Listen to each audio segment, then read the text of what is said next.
جب بغیر مشاہدے کے مجاہدے کا وجود نہیں تو بے مجاہدہ کے مشاہدہ بھی ممکن نہیں۔ اس کے لیے جمال الہی کا نور درکار ہے تاکہ مجاہدے میں بندے کی رہنمائی کر سکے۔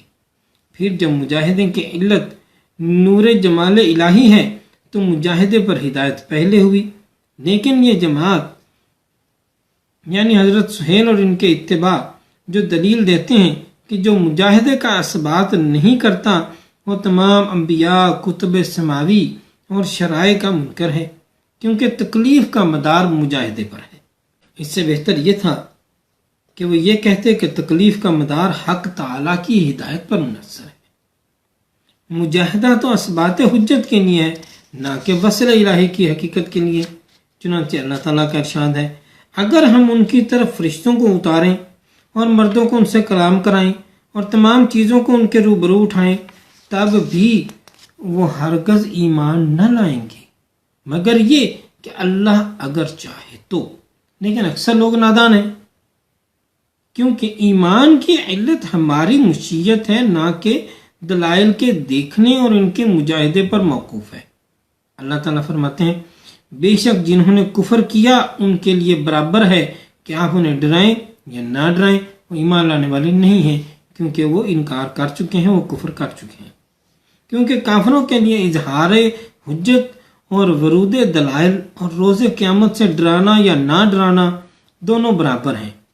وہ اس وقت تک ایمان لانے والے نہیں جب تک اللہ تعالیٰ انہیں اہل ایمان ہونے کی توفیق نہ بخشے، اس لیے کہ ان کے دلوں پر شقاوت و بدبختی کی مہر لگ چکی ہے۔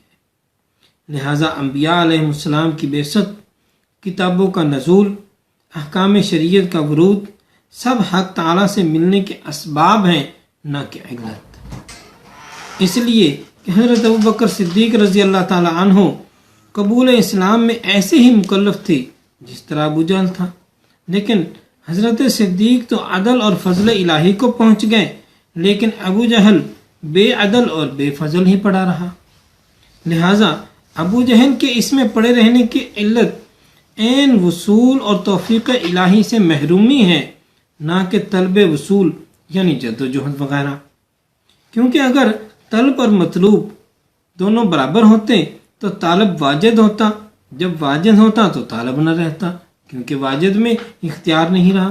اس لیے کہ واجد تو واصل ہوتا ہے اور طالب کے لیے آرام درست نہیں ہے۔ حضور اکرم صلی اللہ علیہ وسلم نے ارشاد فرمایا، جس کے 2 دن یکساں رہیں وہ آفت زدہ ہے۔ مطلب یہ کہ طالبان حق کے لیے ہر دن پہلے دن سے برتر و بہتر ہونا چاہیے، کیونکہ اس کا ہر دن ترقی پذیر ہے، یہ طالبوں کا درجہ ہے۔ پھر حضور صلی اللہ علیہ وسلم نے ارشاد فرمایا، استقامت پر رہو اور ایک حال پر نہ رہو، یعنی ترقی کی جانب مستقل استقامت اختیار کرو۔ گویا حضور اکرم صلی اللہ علیہ وسلم نے مجاہدے کو سبب قرار دیا اور حجت کے اسباب کے لیے سبب کو اسباب فرمایا اور تحقیق الہیت کے لیے سبب سے وصول کی نفی کر دی۔ اور وہ جو یہ کہتے ہیں کہ گھوڑے کو سدھار کر محنت و مشقت کے ذریعے دوسری صفت میں بدلا جا سکتا ہے، تو اسے یوں سمجھنا چاہیے کہ گھوڑے میں ایک خاص صفت پوشیدہ ہوتی ہے جس کے اظہار کا سبب محنت و مشقت ہے۔ جب تک اس پر محنت و مشقت نہ کی جائے اس صفت کا اظہار نہ ہوگا، اور چونکہ گدھے میں وہ صفت سرے سے ہے ہی نہیں، اس لیے وہ گھوڑے کی مانند ہوشیار نہیں ہو سکتا، اور نہ گھوڑے کو محنت و مشقت کے ذریعے گدھے کی مانند بنایا جا سکتا ہے، چونکہ وہ صفت گھوڑے میں سرے سے ہے نہیں۔ اس لیے کہ یہ قلب عین یعنی ذات کی تبدیلی ہے۔ چونکہ یہ ذات کی تبدیلی ہے، لہذا جب کسی چیز کی عین و ذات نہیں بدل سکتی تو حق تعالیٰ کے لیے اس کا اثبات کرنا محال ہے۔ حضرت سہیل تستری رحمۃ اللہ علیہ پر مجاہدے کا دور تھا، کیونکہ وہ اس سے آزاد تھے اور ان کی ذات میں اس کا بیان منقطع تھا۔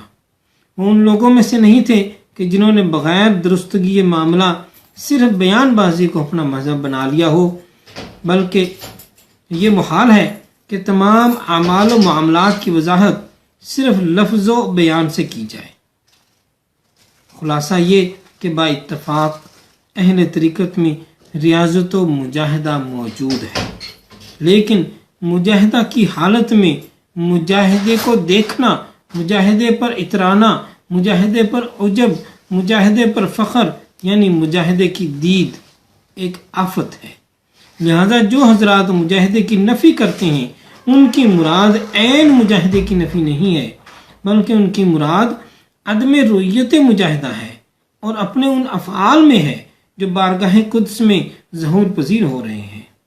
ان پر عجب و غرور نہ کرنا مراد ہے ان کا، اس لیے کہ مجاہدہ بندے کا فعل ہے اور مشاہدہ من جانب اللہ تعالیٰ کے ہے، اور جب تک عطائے حق نہ ہو بندے کے افعال کی کوئی قدر و قیمت نہیں۔